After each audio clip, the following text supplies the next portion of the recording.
Hello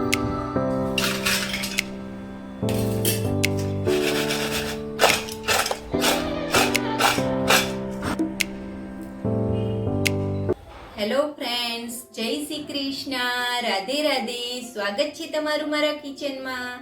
તો આજે હું તમારી સાથે શેર કરીશ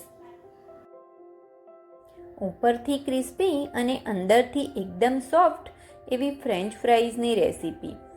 જો તમે એકવાર વધારે પ્રમાણમાં ફ્રેન્ચ ફ્રાઈઝ બનાવી અને સ્ટોર કરી લેશો તો પછી જ્યારે ખાવાનું મન થાય ત્યારે 5 જ મિનિટમાં આપણી ફ્રેન્ચ ફ્રાઈઝ રેડી થઈ જશે. અને હા, આજે આપણે મેયોનીઝને પણ ભૂલાવી દે તેવો ચીઝ સોસ પણ ઘરે બનાવીશું. તો વિડીયોને સ્કીપ કર્યા વગર એન્ડ સુધી જરૂરથી જોજો.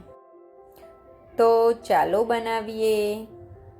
તો સૌપ્રથમ ફ્રેન્ચ ફ્રાઈઝ બનાવવા માટે મેં આ 2 કિલો બટેકા લીધા છે. અત્યારે જે નવા બટેકા આવે છે સિઝનના, એ જ બટેકા આપણે લેવાના છે, જેની સ્કિન એકદમ પતલી હોય છે.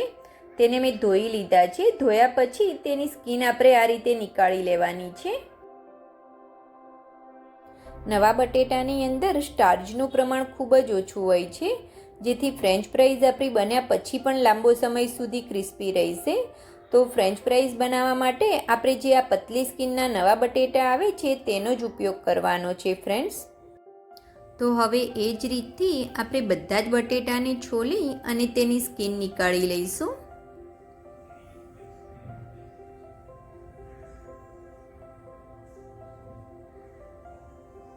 તો મેં બધા જ બટેટાને છોલી અને તેની સ્કિન નીકાળી લીધી છે. હવે એક બાઉલની અંદર આપણે પાણી ગરમ થવા માટે મૂકીશું. પાણી આપણું ગરમ થાય છે ત્યાં સુધી આપણે ફ્રેન્ચ ફ્રાઈઝ બનાવી લઈશું. તો સૌપ્રથમ આપણે એક બટેટું લઈ લઈશું અને તેને વચ્ચેથી કટ લગાવી દેવાનો છે. હવે ફ્રેન્ચ ફ્રાઈઝ આપણી બધી જ એક સરખી બને તેની માટે આપણે સાઈડનો એક્સ્ટ્રા ભાગ હોય તે નીકાળી દઈશું, જેથી આપણી ફ્રેન્ચ ફ્રાઈઝ એકદમ સરખી બને. આ રીતે આપણે એક્સ્ટ્રા ભાગ નીકાળી દઈશું. હવે ફરીથી તેને આપણે વચ્ચેથી કટ લગાવી દઈશું.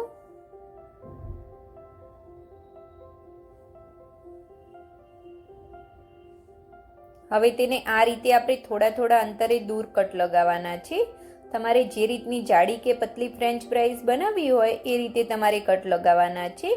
વધારે પડતી જાડી પણ આપણે નથી કરવાની, મીડિયમ થીક ફ્રેન્ચ ફ્રાઈઝ આપણે રાખીશું.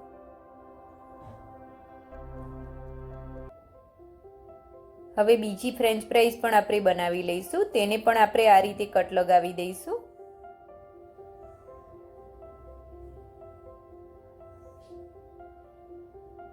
આ રીતે એક્સ્ટ્રા ભાગ નીકાળી લઈશું. આ એક્સ્ટ્રા ભાગને તમે સબ્જીમાં પણ લઈ શકો છો. હવે તેને આ રીતે વચ્ચેથી કટ લગાવી દઈશું.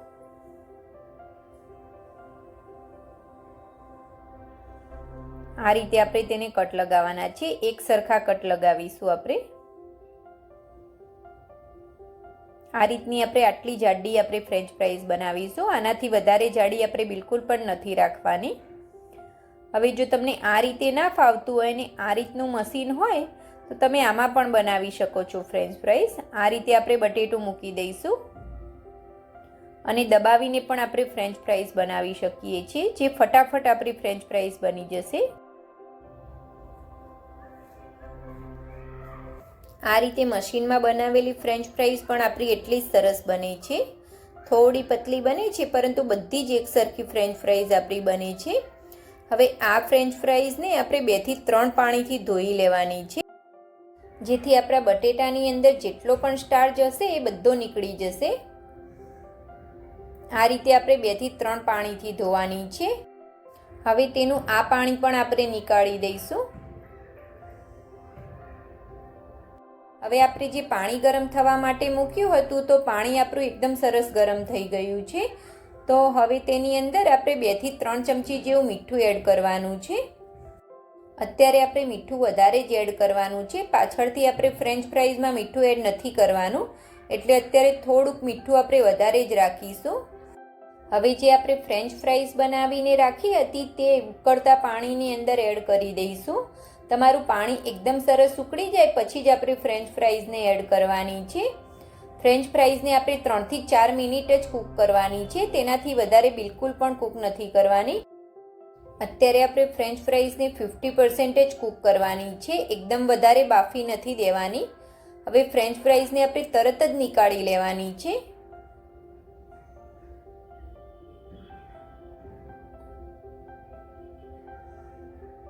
આ રીતે આપણે બધી જ ફ્રેન્ચ ફ્રાઈઝને નીકાળી લઈશું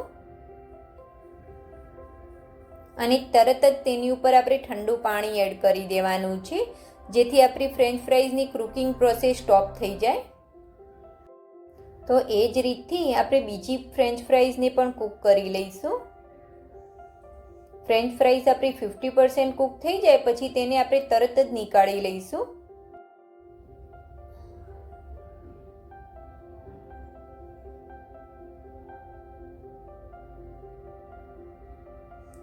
અને તરત જ તેની ઉપર આપણે ઠંડુ પાણી એડ કરી દેવાનું છે. ફ્રેન્ડ્સ, મેં આ સ્ટોર કરવા માટે બનાવી છે એટલે વધારે ક્વોન્ટિટીમાં બનાવી છે. તમારે થોડી બનાવી હોય તો પણ તમે બનાવી શકો છો.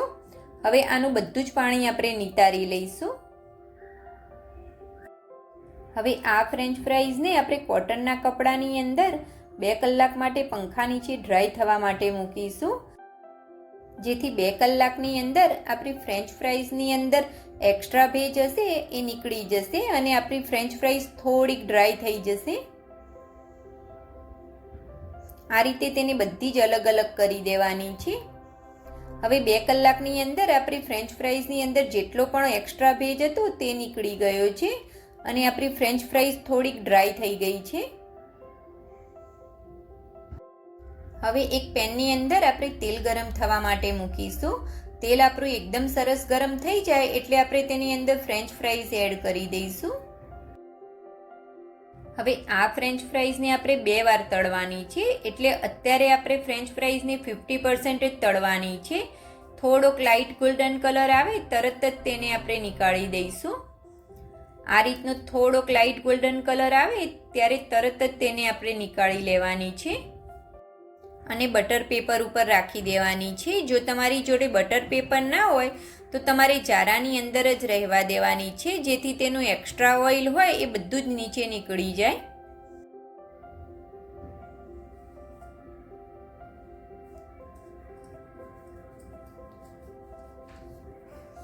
હવે આ ફ્રેન્ચ ફ્રાઈઝને આપણે થોડીવાર ઠંડી થવા માટે મૂકી દઈશું. હવે આપણી ફ્રેન્ચ ફ્રાઈઝનો ટેસ્ટ 100 ગુણા વધારી દે તેવો ચીઝ સોસ આપણે બનાવીશું. તો તેની માટે મેં 10 નંગ જેવી બદામ અને 10 નંગ જેવા કાજુને 2 કલાક પહેલાં ગરમ પાણીની અંદર પલાળી લીધા હતા. હવે આપણે બદામની ઉપરની સ્કિન નીકાળી લેવાની છે. આપણે ગરમ પાણીની અંદર પલાળ્યા હતા તો તેની સ્કિન એકદમ સોફ્ટ થઈ ગઈ છે. તો બધા જ બદામની આપણે આ રીતે સ્કિન નીકાળી લેવાની છે.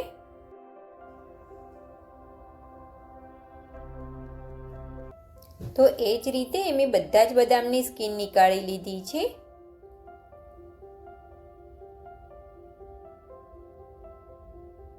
હવે એક મિક્સચર જાર લઈ લઈશું. તો તેની અંદર આપણે કાજુ અને બદામ એડ કરી દેવાના છે.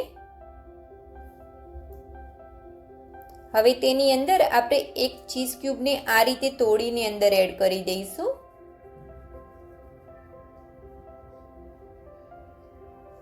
બે થી 3 ચમચી જેવું આપણે દહીં એડ કરવાનું છે.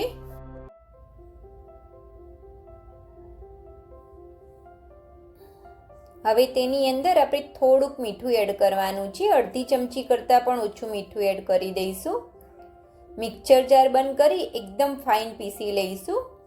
આ રીતે એકદમ ક્રીમી બની જાય ત્યાં સુધી આપણે તેને પીસવાનું છે. હવે તેને આપણે એક બાઉલની અંદર નીકાળી લઈશું.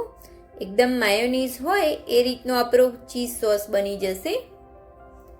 એકદમ સરસ ક્રીમી ટેક્સચર આવી જશે તેનું. હવે તેની અંદર આપણે એકદમ સરસ ટેંગી ટેસ્ટ આપવા માટે 1 ટીસ્પૂન આપણે ટોમેટો કેચઅપ એડ કરી દઈશું અને આ રીતે હલાવી એકદમ સરસ મિક્સ કરી લેવાનું છે. તો આપણો હેલ્ધી એવો અને બાળકોનો ફેવરેટ મેયોનીઝ કે પછી ચીઝ સોસ ઘરે જ બનીને રેડી છે ફ્રેન્ડ્સ. હવે આપણી ફ્રેન્ચ ફ્રાઈસ એકદમ સરસ ઠંડી થઈ ગઈ છે.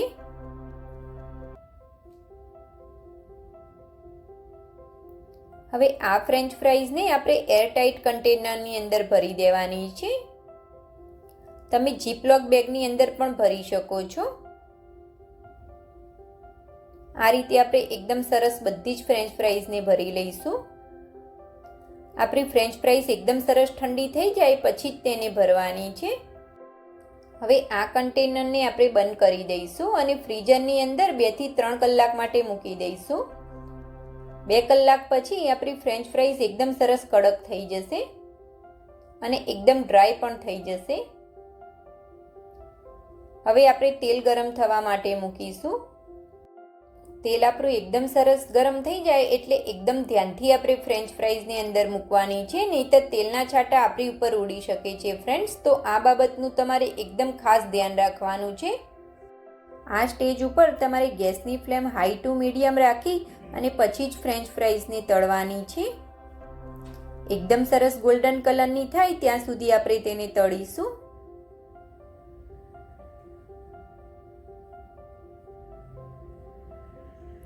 આ રીતે આપણે ફેરવીને એકદમ સરસ ગોલ્ડન કલરની થશે ત્યાં સુધી તળવાની છે. ફ્રેન્ડ્સ, જો તમને મારી રેસીપી ગમી હોય તો મારી વિડીયોને લાઈક કરજો અને હજુ સુધી મારી ચેનલને સબસ્ક્રાઈબ ના કરી હોય તો સબસ્ક્રાઈબ ચોક્કસથી કરી લેજો ફ્રેન્ડ્સ. સબસ્ક્રાઈબ કરવું બિલકુલ ફ્રી છે. તો આપણી ફ્રેન્ચ ફ્રાઈઝ એકદમ સરસ ગોલ્ડન કલરની થઈ ગઈ છે. તેને આપણે નીકાળી લઈશું. જો ફ્રેન્ડ્સ, આપણી ફ્રેન્ચ ફ્રાઈઝનો કલર કેટલો સરસ આવ્યો છે અને એટલી જ ક્રિસ્પી પણ બની છે.